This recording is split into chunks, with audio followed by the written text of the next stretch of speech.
What does an author do when a character's name has to change at the last minute? Stay tuned, and I'll tell you what I did when the unthinkable happened.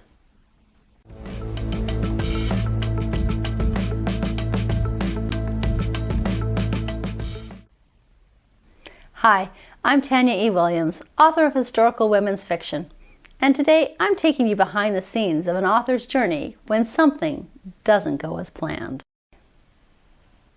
But first, don't forget to hit subscribe, and you'll be notified each week when I release new videos covering topics that shape a story idea into a novel readers will enjoy. If you've been following me for a while, you've probably seen the other videos on my process for naming characters. If not, I'll link them for you below. One of my favorite things about writing novels is the time before the story hits the page. There's a blissful honeymoon phase that happens for me when I'm getting to know the characters and their story. I often see the story unfold like a movie in my head, and at that stage, the shiny new story idea has so much promise, so much hope. During this time of fanciful imaginings, my characters often announce themselves and tell me their names. Sometimes it's because I've started the conversation by way of research.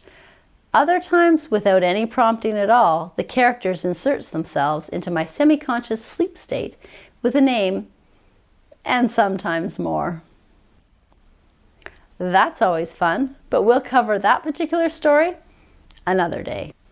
Either way, I quickly become attached to my characters' names.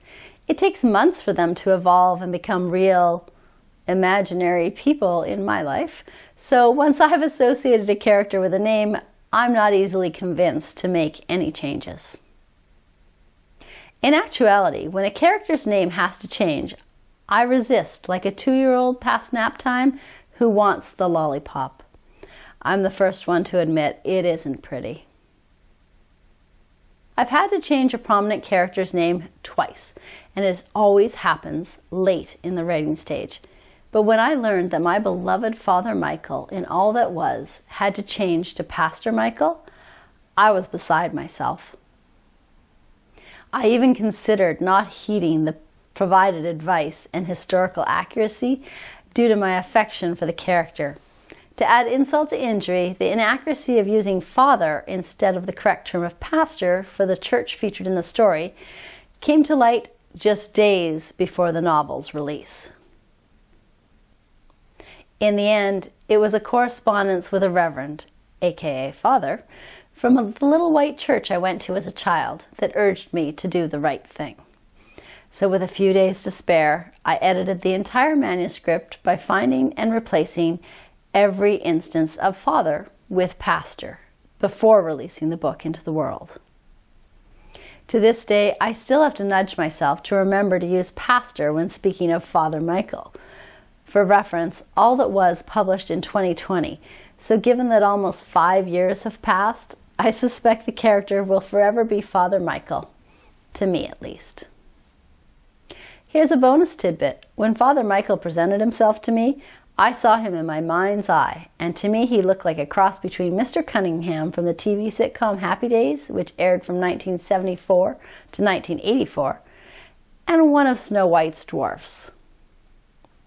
How could I resist? He was easy to like, and I enjoyed every moment I spent with his jovial character.